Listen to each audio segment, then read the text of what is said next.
அன்பே சிவம் மனமே குரு என்றுணர்த்திய குருவே போற்றி. சத்தும் சித்தும் எதுவென்று உணர்த்திய குருவே போற்றி. எனக்குள் இறைவனை உணர வைத்த குருவே போற்றி. நித்திய ஆனந்தமான நித்யானந்த குருவே போற்றி. குரு பிரம்மஸ்ரீ நித்யானந்தரே போற்றி போற்றி.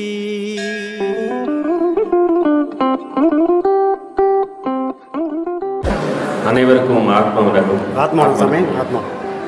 ஸோ ஐயா சொல்கிற மாதிரி அன்பே சிவம் மனமே குரு, மனம் மனத்தில் ஒடுங்கி என் மாயையெல்லாம் நீக்கி தூய ஒளி என்னுள் கிளம்பி என் துன்பமெல்லாம் தீர்த்து தாயை காட்டி தந்தையுடன் சேர வழி தர வேண்டும் குருவே சரண். ஸோ இந்த மொழி ஐயா எப்பவுமே முன்னாடி ரொம்ப வருஷத்துக்கு முன்னாடி சொல்கிறப்போ இதை சொல்லிட்டு தான் ஆரம்பிப்பார். இந்த ஒரு மொழியில் அவ்வளோ அர்த்தம் இருக்குது. ஐயா பற்றி சொல்கிற அளவுக்கு எனக்கு என்ன சொல்கிறதுன்னு தெரியல. ஆனால் ஐயா கூட பழகினது சில நாட்களில் நிறைய அனுபவங்கள் பார்த்துருக்கோம். நானும் சராசரி மனிதன் மாதிரி தான் ஆஃபீஸ் போகிறது வீடுன்னு சொல்லி தான், இதுதான் நம்ம கடமைகள், இதுதான் நம்ம வேலை போல இருக்குதுன்னு சொல்லிட்டு தான் அந்த உலக வாழ்க்கையில் ஈடுச்சு போயிட்டு இருந்தோம். திடீர்னு ஒரு நாள் தனிமையாக இருக்கிறப்போ யோசித்து பார்த்தோம். அப்போ என் நண்பர் ஒருத்தர் சொல்லிட்டு இருந்தார், இது மாதிரி சித்தர்கள்லாம் இருக்காங்க, நான் சித்தர் கோயிலுக்கு போயிருக்கேன் அப்படின்னு சொன்னாங்க. எனக்கு அது வரைக்குமே தெரியாது சித்தர்கள்னு ஒருத்தவங்க இருக்காங்கன்னு சொல்லிட்டு. அதாவது என்னோட 36-35 வயசுக்கு அப்புறம் தான் எனக்கு தெரியும் சித்தர்கள் இருக்காங்கன்னு சொல்லிட்டு. அது வரைக்குமே இந்த மாயா உலகம், இந்த வாழ்க்கை அப்படின்னு தான் போயிட்டு இருந்துச்சு. அவர் நண்பர் கூட பேசவே அவர் அடிக்கடி சித்தர் கோயிலுக்கெல்லாம் போவார், நான் கொல்லிமலை போனேன்லாம் சொல்லிட்டு இருப்பார். ஸோ அவர் சொன்னதுனால எனக்கு ஒரு ஸ்பார்க், அதாவது பட்டினத்தாருக்கு எப்படி அவ்வளோ பெரிய மகானோட என்னை ஒப்பிடலை, நான் ஒப்பிடவும் கூடாது. காதறந்த ஊசி வாராதுக்கு தான் கடை வழிக்கேன்னு சொன்னப்போ அவர் எப்படி அந்த யோசனை அந்த வாசகத்தை எடுத்துக்கிட்டாரோ அந்த மாதிரி எனக்கு சித்தர்கள் சொன்ன உடனே அப்படியே பிடிச்சிக்கிச்சு. ஸோ அதுக்கப்புறமா யோசிச்சு எப்படின்னு ஆராய்ச்சி பார்த்தப்போ அதுவே ஆட்டோமேட்டிக்காக நான் எங்கேயுமே போய் எந்த புக் ஷாப்லேயும் போய் எந்த புக்கும் வாங்கலை. திருவாசகம் அதுவாக தானாகவே எனக்கு எடுத்து கொடுத்தாங்க. ஸோ அது படிக்க ஆரம்பித்தேன் கொஞ்ச நாள். அதுக்கப்புறம் யூடியூப்பில் நிறைய விஷயம் திருவாசகம் பற்றி, நிறைய நந்தனார் பற்றி எல்லாம் படங்கள் பார்க்க ஆரம்பித்தேன். அப்படியே அந்த ஒரு வார்த்தை என்னை இழுத்துட்டு போயிட்டே இருந்துச்சு வேறு உலகத்துக்கு. ஸோ அதுக்கப்புறம் ஒரு நாள் கடைசியாக எனக்கு இதுக்கப்புறம் தாங்க முடியல. என் கூட முன்னாடி பேசின ஒரு மணிகண்டன் ஐயா என்னோட ஒரு 8-9-10 வருஷத்துக்கு முன்னாடி நாங்கள் சேர்ந்து வேலை செஞ்சுருக்கோம் ஒரு கம்பெனியில். அவ்வளோவா பழகினதில்லை, அவ்வளோவா பேசினதும் இல்லை. அவர் நம்பர் மட்டும்தான் என்கிட்ட இருக்கும். ஃபேஸ்புக்கில் ஃப்ரெண்ட்ஸில் லிஸ்ட்டில் இருப்பார், அவ்வளோதான். ஸோ எனக்கு ஒரு வாட்டி ஐயாவோட ஃபோட்டோ அவர் ஏதோ ஷேர் பண்ண ஞாபகத்தில் எனக்கு ஐயாவோட ஃபோட்டோ ஞாபகம் உடனே அவருக்கு ஃபோன் பண்ணிட்டேன். இது என்னோடய அனுபவத்தை நான் சொல்லிகிட்டு இருக்கேன். அவர் மணிகண்டன் ஐயாவுக்கு ஃபோன் பண்ணால், நீங்கள் போகிறீங்களே எனக்கு அந்த குரு கிட்ட கூப்பிட்டு போங்க அப்படின்னு சொன்னேன். அவர் உடனே கேட்ட கேள்வி என்னன்னா, என்ன உனக்கு வாழ்க்கையில் ஏதாவது குடும்பத்தில் ஏதாவது சண்டையான்னு கேட்டார். இல்லை, நான் யாருன்னு தெரிஞ்சுக்கணும், அதான் அப்போ வீட்டில் ஏதாவது பிரச்சனை போலுது உனக்கு அப்படின்னு கேட்டார். நான் சொன்னேன், இல்லை பிரச்சனைலாம் இல்லை, எனக்கு தேடல் என்னவோ தெரியல, திடீர்னு எனக்கு இப்படி தோணுது அப்படின்னு சொல்லவே அவர் என்ன சொன்னார், குருக்கிட்ட போகிறதுக்கு கொஞ்சம் டைம் ஆகும். நான் அப்போ நிறையா அசைவம் சாப்பிட்றது, இல்லை ஃப்ரெண்ட்ஸோட சுற்றுறது, நிறையா பழக்கங்கள் இந்த உலக வாழ்க்கையில் இருந்தது. அது அவருக்குமே தெரியும். அதனால ஐயா கிட்ட போகணுன்னா அவ்வளோ சீக்கிரம் போக முடியாது, வெயிட் பண்ண போகலாம் அப்படின்னு சொல்லிட்டாரு. அதுக்கப்புறம் அவர் சில நெறிமுறைகளை சொல்லி கொடுத்தாரு. அதுபடி வாழ்ந்தா, அதுபடி இருந்தா வேணா பார்க்கலாம் அப்படின்னு சொல்லிட்டாரு. ஏன்னா இந்த உபதேசம்ன்றது விளையாட்டு விஷயம் இல்லை. இன்னைக்கு ஐயாவும் நிறைய விஷயம் சொல்லியிருக்காரு. இதுனா உப்பு கடலை விற்கிற விஷயமா, வந்தவங்களுக்குலாம் அள்ளி கொடுக்கறதுக்கு இல்லை.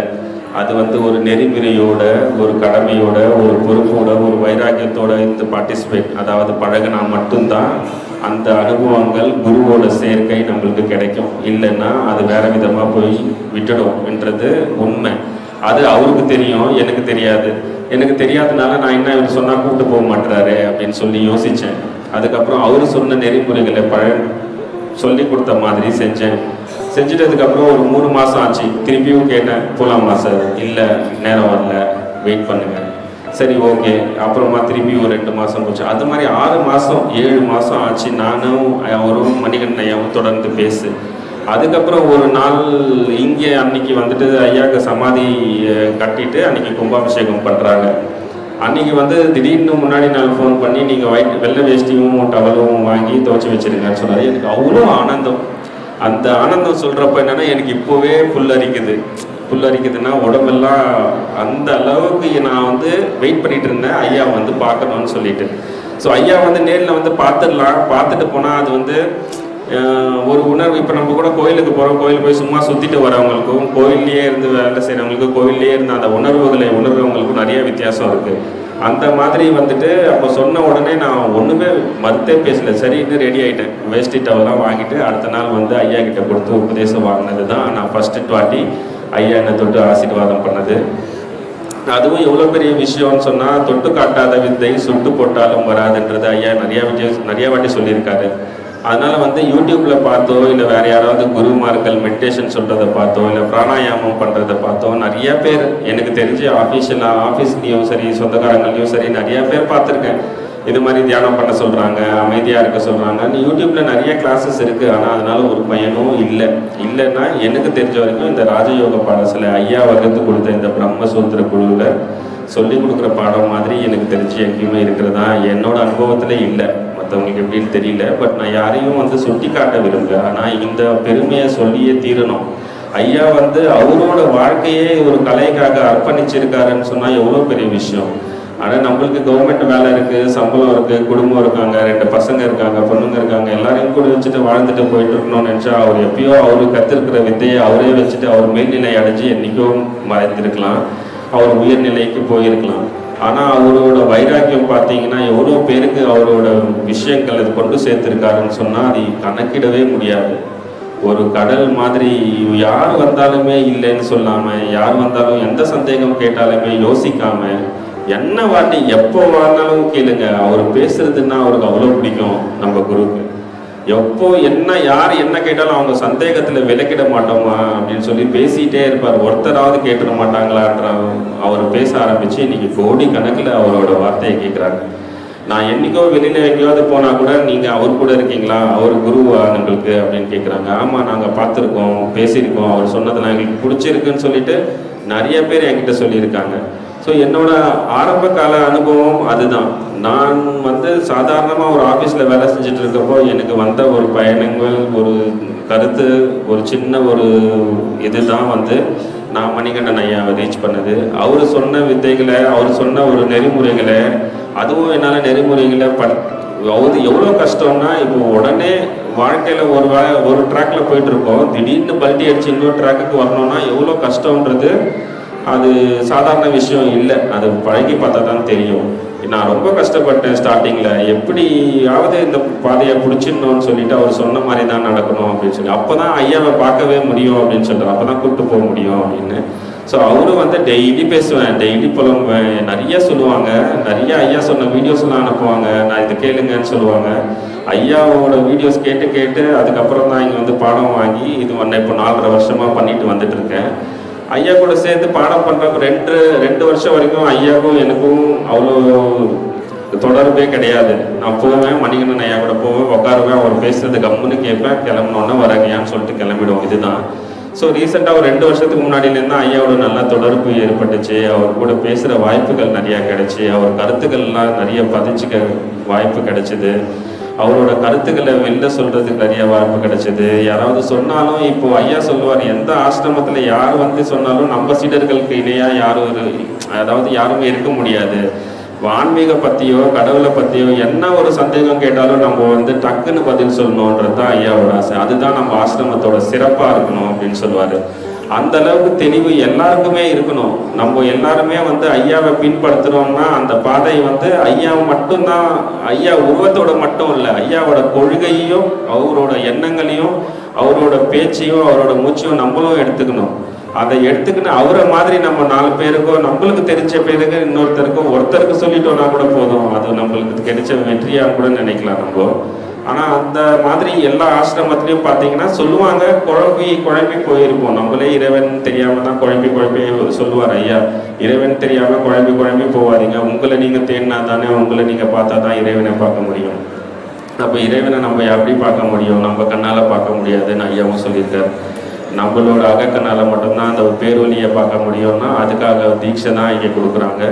ஸோ இந்த தீட்சையை வாங்கிட்டு ஒழுங்காக மறக்காமல் தினமும் பயிற்சி பண்ணால் நம்ம எல்லாருமே ஓரளவுக்கு மேல்நிலை அடையலாம். கண்டிப்பாக நம்ம எல்லாரும் முன்னேறி ஐயாவோட அருளை பெற்று ஐயாவோட கூட இருந்ததுனால, ஐயா கூட சேர்ந்து பேசினதுனால அவர் சொன்ன கருத்துக்கள் சிலது எல்லாத்தையும் வந்துட்டு என்னால் இன்னமும் உணர முடியுது. அவர் இல்லைன்றதே என்னால் யோசிக்கவே முடியல. அவர் கூட இருக்கிற மாதிரியே இருக்குது. அவரை பற்றி நினச்சாவே உடம்புக்குள்ளே இருக்குது. ஸோ அந்த மாதிரி அவர் எப்பவுமே கூட இருக்கிறேன்ற ஃபீலிங் எனக்கு கொடுத்துட்டே இருக்கார். அது நான் இந்த சபையில் எல்லாருக்குமே சொல்லியே ஆகணும். அவர் இங்கே ஸ்தூல தேகமாக தான் இல்லையே தவிர அவரோட உணர்வுகள் கண்டிப்பாக இருக்குது. அது பாடத்தில் நீங்கள் உட்காந்திங்கன்னா எல்லோரும் உணரலாம். அன்பே சிவம் மனமே குரு. எல்லாரும் அண்ணா பாடம் பாருங்க. நன்றி நன்றி. ஆத்மாவத்தையா ஆத்மாவத்தை.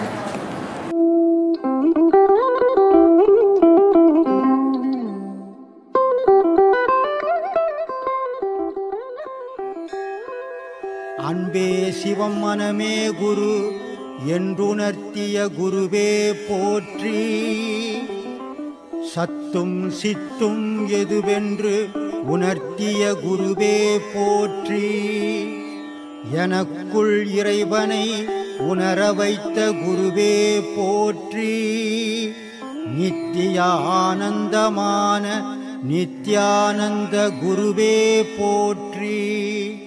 குரு பிரம்மஸ்ரீ நித்யானந்தரே போற்றி போற்றி.